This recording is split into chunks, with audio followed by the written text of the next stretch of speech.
We're speaking with Guy Milliere, who has recently relocated his writing enterprise from France, from Europe, to the United States. Now, ordinarily, Americans are the ones leaving our country to go elsewhere, maybe to go to Polynesia or to retire to the south of France. In this case, you're coming from where? From Paris. And I decided to move from Paris because the situation in France was not improving at all. I received death threats, and I was feeling very uncomfortable. I have a daughter, and I could say that with the rising of Islam in Europe, life was not comfortable for me, but it was not comfortable for my daughter and for my wife. I didn't want my daughter to have to wear a veil within a few years, and I didn't want to have somebody who could slit my throat or do something bad to me. So I preferred to move here, and I could say that I feel much more comfortable in the United States. I feel that I have much more freedom, and I can write and breathe freely in the same time, and it's very good, and it improves my situation, and it improves my possibility to write. I could add that because of leftist in France, it's harder and harder to use a car, and I prefer to use a car than to use public transportation all the time. Because what is it about public transportation which is... it's, according to me, it's exhausting to have to use the subway all the time. You have to go down the stairs, you have to go up the stairs, you have in the middle of people when it's very crowded, and people in France can be very rude, and you never know who you could meet in the subway. Sometimes when I went to a TV show, for example, the next day people stopped me in the street, I must say mostly Muslims, and they could say to me, "Hey, we don't like what you say." And some of them were very angry, and you could feel it. And if you go in the subway, and if you meet this kind of people, you don't feel really comfortable. When you use your own car, you have your privacy, and life is easier, much easier. Where would the general public become familiar with your appearance and your persona physically? I could say that most people could see me on TV, but I was less and less invited these last few years, because I'm not politically correct. And in France, if you say that you love America, it starts to be bad. If you say that you are close to the conservative movement in the United States, you start to look like somebody who is really bad, maybe a fascist or a Nazi. And if you add that you love Israel and that you are close to people like Netanyahu, you're really a fascist for many people in France. So they don't invite you anymore to talk shows and to TV shows, and it was more and more like that in France. Would they have you on, like on a debate program, and they'd have you representing a conservative point of view? Yes, and and not only that, but when you had debates about Israel, for example, I was invited as the person who supports Israel, and I had to have debates with people like the ambassador of the so-called Palestinian state to UNESCO. And I remember one time I made him very, very angry because I disagree with him, and I said that the Palestinian people did not exist. And he said, "How can you say that?" And another time I was speaking with him, and I said, I want to speak about the Arab-Israeli conflict. He said, "No, you would have to say the Palestinian-Israeli conflict." And I said to him, "No, I think the Palestinian people doesn't exist." So I speak about as the a people. Arab. Yes. As a nationality. Yes, yes. Or as No, I think that the Palestinian people were invented 40 years ago, but that they did not exist. Even the so-called Palestinians had to learn that they were Palestinians. You have reports made on TV in France in 1970, in which you see journalists speaking to Arabs living in Judea, Samaria, and they say to the Arabs, how would you define yourself? And the Arabs say, we were Jordanians, we are not Jordanians anymore. Maybe Jordan will accept us again, but we are not sure. Israel is very good to us. And no one of them said, we are Palestinians. They had to learn the word, and they didn't learn it at that time. They didn't know they were Palestinians. They knew it later because some people came and said, you are Palestinians, you are Palestinian, you have to remember you're Palestinians. But they didn't know. Palestinians didn't exist. You had a Palestinian cause, but the Palestinian cause was a part of the Arab movement to destroy Israel. But it was not a cause that was supposed to say, okay, we shall build a country and the country will be called Palestine. It didn't exist at that time. And do you say this because you're Jewish? No, I'm not a Jew. I don't want to become a Jew. I'm not even sure that I'm a Christian. Define myself as agnostic, so I'm not sure that God exists or not. I was raised as a Christian. As a Catholic? Yes, but France?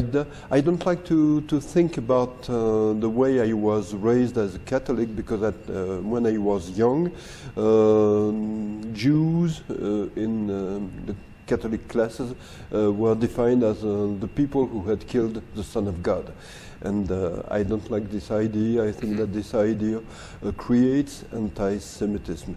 And I hate anti-Semitism. I fight against anti-Semitism. I did it since I was 20. Within the church, the contemporary church, how common is the notion that the Jews are cursed for what happened in the New Testament story to Jesus? How common? It was very common until the end of the 1970s, and so I think that many people in Europe despise the Jews because they think that the Jews killed Jesus. Yeah. And they don't even know, or they don't even remember that Jesus was a Jew. So for me it's fascinating to see that these people fight against Jews and don't see that they adore a Jew called Jesus, Yeshua in Hebrew, and that they have the effigy of a Jew in all their churches. So, according to me, it's preposterous. But there is an explanation. In the beginning, Christianity was a part of Judaism. And they wanted to separate from Judaism, and they were in a kind of competition. In order to win the competition, they had to say the Jews are bad. And to find favor from the Romans who were ruling Jerusalem. Exactly. To distinguish themselves. Yes. Yeah, but the young people of today, did they learn this from their parents, this prejudice? Because they used to learn it, and I think that it's less and less present, but you still have a very strong anti-Semitism in Europe. I think that it started to fade away when people spoke more and more about the Holocaust. And so Europeans started to feel ashamed about what did happen to the Jews. It didn't last for very long. They said, okay, we have said that we are guilty, now it's over, we can speak about something else. But it did help. in a way, because it pushed people to say, yeah, something wrong did happen to the Jews in the past. We can feel a little guilty about it, so we shall not say bad things about Jews.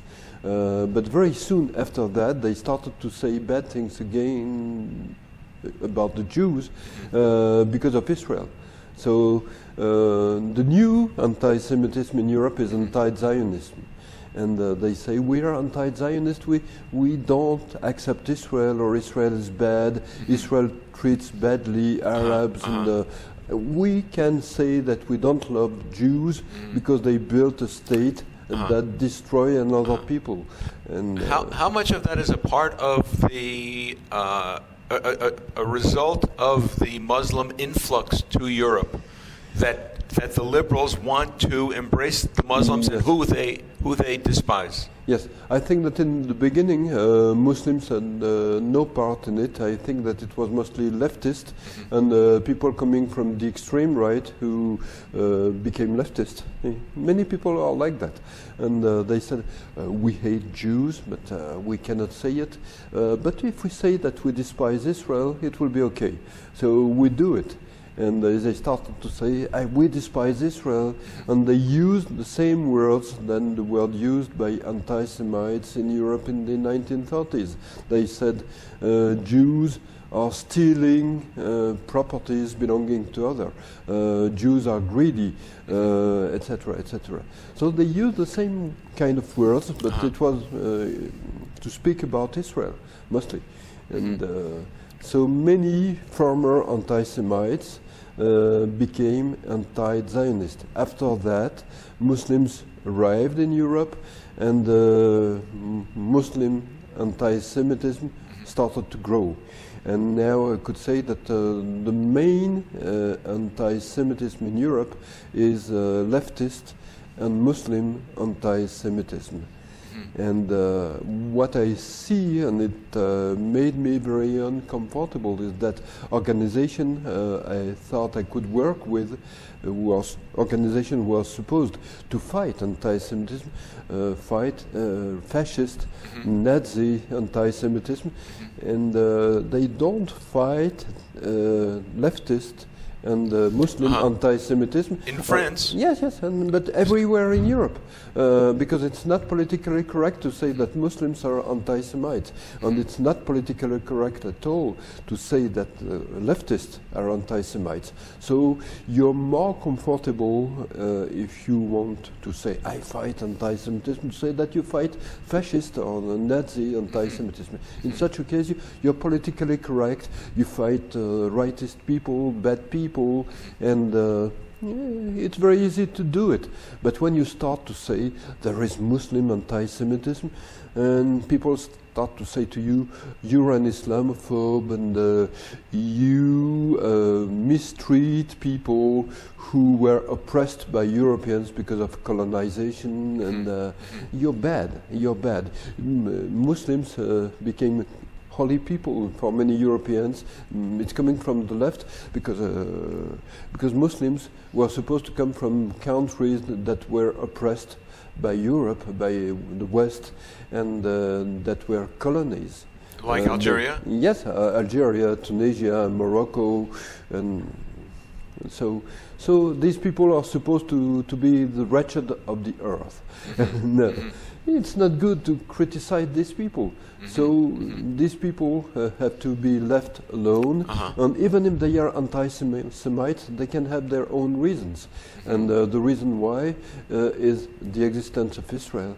And Israel is very bad, according to many Europeans, because Israel did steal the land of the Palestinians. Israel is greedy, Israel is violent, the Israeli army is a Nazi army, etc., etc. And did these ideas come from, to the Muslim Arabs of Northern Africa, did they come to them through the Muslim media? Yes. The Moroccan state, well, Moroccan is probably the least example, but Algeria, for example, or even pan-Arab channels? Yes, but it's like that in the French channels too. When I look when I watch French TV, sometimes I have the feeling that I'm watching Al Jazeera. I don't see many differences. I think that it's coming from the fact that you have more and more leftists working in these TV channels and more Muslim. If you see the name at the end of the reports, you see that you have many Muslim names, more and more. So you don't see many differences. I see a difference when I'm here and when I watch Fox News, for example. But then when I watch a report about Israel on French TV, and when after that I watch a report on Al Jazeera, I don't see a very strong difference. How about wire services like Agence France Presse? Agence France Presse belongs mostly to Arabs. So it's, I could say that it would have to be called Agence Arab Presse in many ways. And because these reach not just the French-speaking media, and I mean print media mostly, but throughout the electronic media, but also they have a tremendous English language, multilingual, even Arabic service. Yes, exactly.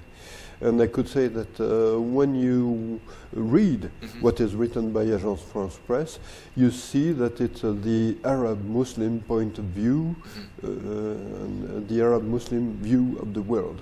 And when they speak about Israel, it's really awful. Even if a terrorist has killed a family, even babies, in Judea, Samaria, they say an Arab, not a Palestinian,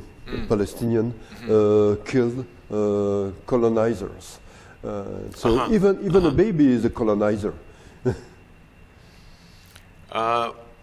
Whether we should talk about the ramming, the truck ramming in Israel, in Jerusalem, is that a story that you have followed? Yes. In general? Yes. Yes, and it could be interesting because in Europe they didn't make any connection between the car ramming in Israel and what did happen in Nice or in Berlin. And I don't know if they made a connection between what did happen in Berlin a few days ago, a few weeks ago, and what did happen in Jerusalem. But it's the same way to kill people. They would have to see it.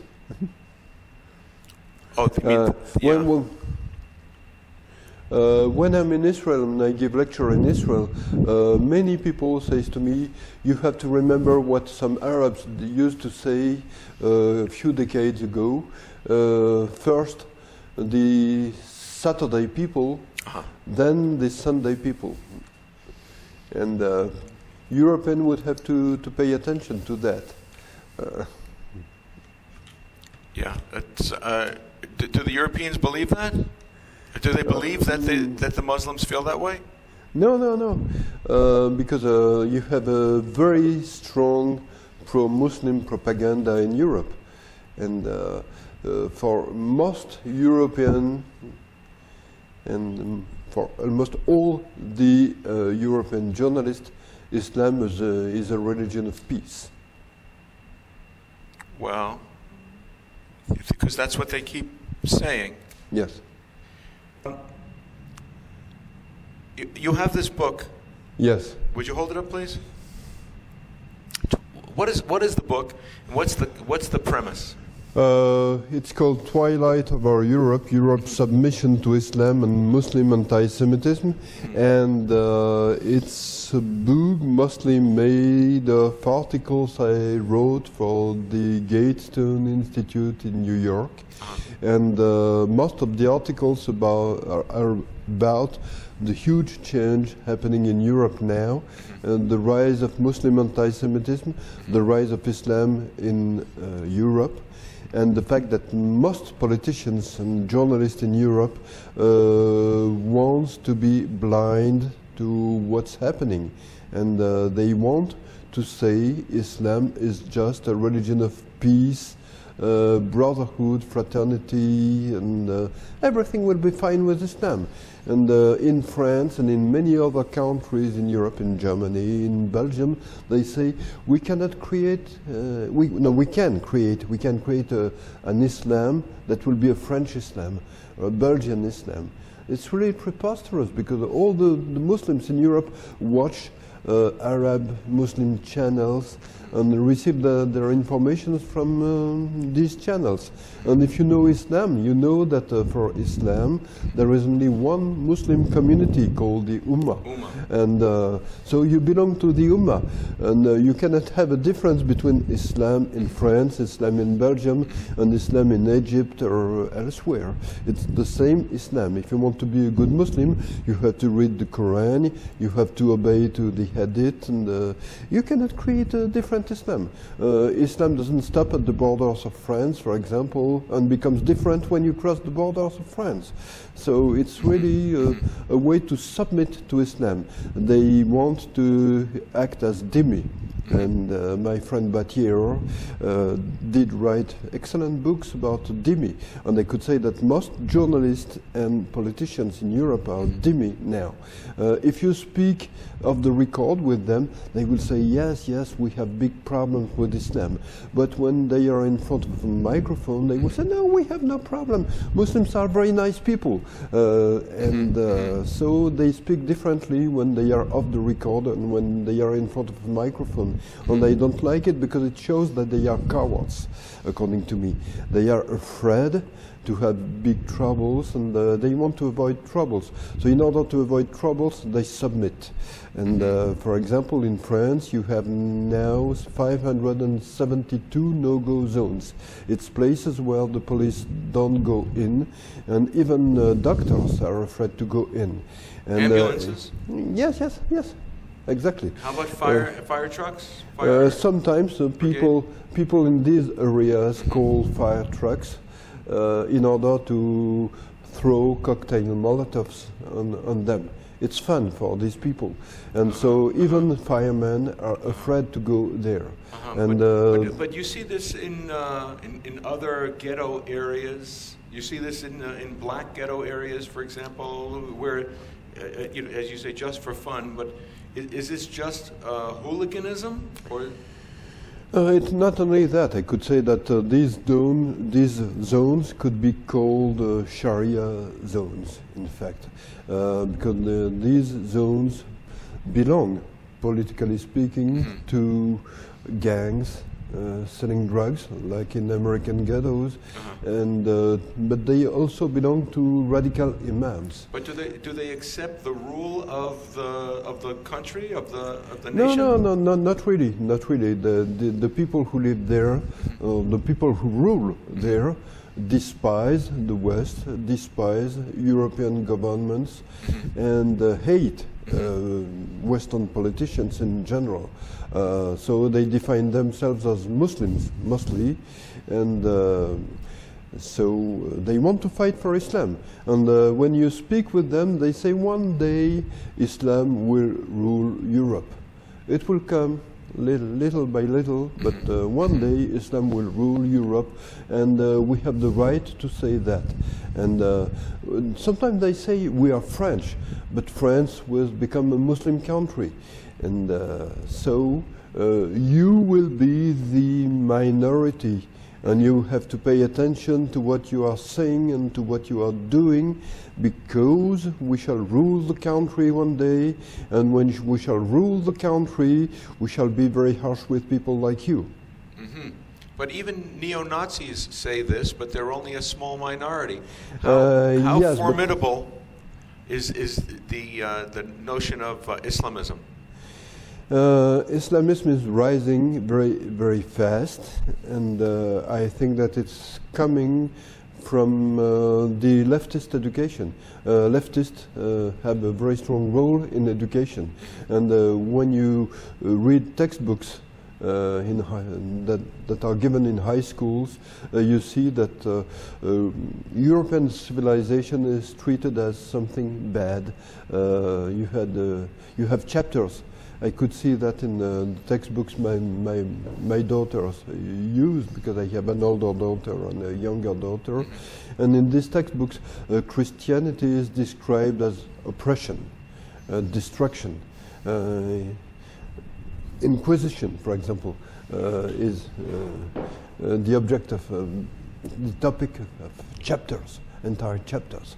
But when they speak about Islam, they speak about the golden age of Islam, the wonders that did exist at the time when Spain was Islamic, etc. So you're supposed to say Christianity was very bad, but Islam is very good.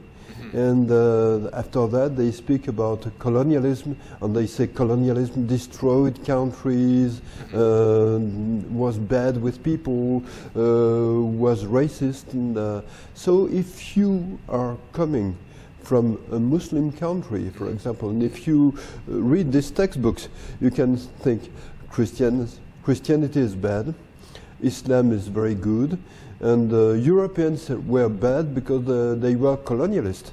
And you cannot love Europe, you cannot love the West if you read these books. You can only hate the West and think, maybe my roots are elsewhere.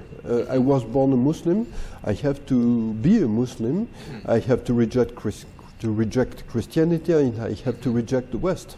Perhaps this problem is unique, however, to France or to... No, it exists in every European country, and you see that the problem... But not North America, does it? No, it can happen here. You have to be very, very careful. You have much less Muslims here, but Islam is growing in North America. In influence? Yes. And you have organizations who are working in it. Such as? CARE, for example, the Council on American Islamic Relations, and they are kind of lobbies, and they want to intimidate people to say, you criticize Islam, you're bad, you're a racist. And if you accept this language, you start to submit. And when you start to submit, you're ready to accept more. And for example, you're ready to accept textbooks in which it will be said Islam is a religion of peace, and Islam was wonderful. Islam had a golden age, and during the golden age of Islam, everything was so fine that you would love to live in a kind of new golden age of Islam. Organizations such as the Muslim Public Affairs Council, the Islamic Society of North America, they claim to be promoting equality for Muslims and fighting Islamophobia. Yes. Do you feel that that's their main function? No, I don't think so. I think that they use the word Islamophobia in order to hide that they don't want anyone to criticize Islam or to speak about the past of Islam. If you look at the past of Islam, you have to see that it has been very violent. Islam was a religion of war, and it has been a religion of war until the end of the Ottoman Empire. When the Ottoman Empire started to be the ally of Germany, Prussia at that time, they said, we declare jihad to France and to the UK, etc. They used the word jihad. So, and it was in the beginning of the 20th century. It stopped because the Ottoman Empire was destroyed, and the Ottoman Empire was destroyed. The Arabs were in a bad situation. They were colonized, and so Islam was down at that time. And from the 1970s, Islam started to rise again, and it started to rise again because of the money coming from the oil. And when they started to have more money, they started to spread out, to broadcast Islam, and it's normal. If you read the Quran, Islam is supposed to rule the world and all humanity. And so Muslims who wants to be good Muslim have to work in that direction. They have to make Islam more acceptable and to push Islam to be on the forefront of everything. And their aim has to be to rule. Islam has to rule the world.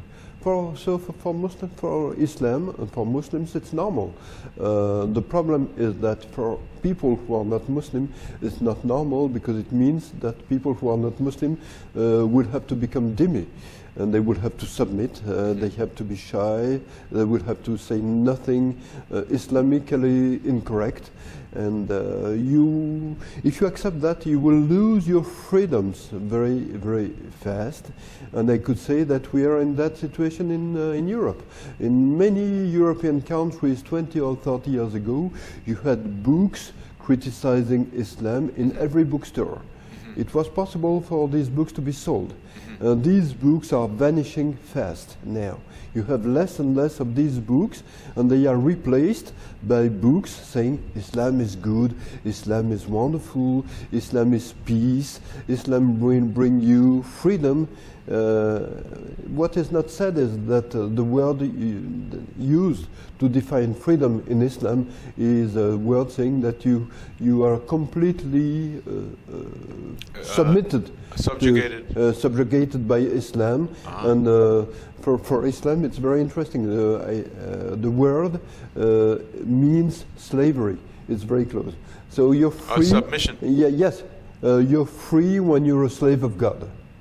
A slave to Allah, not to no, Jesus. Yes, no, slave to Allah. But if you look at some Arabs' first names, you see it. For example, many people don't know that Abdallah, for example, for them Abdallah is just a first name. But Abdallah means in Arab slave to Allah. So. So when you give this kind of first name to a child, it means something.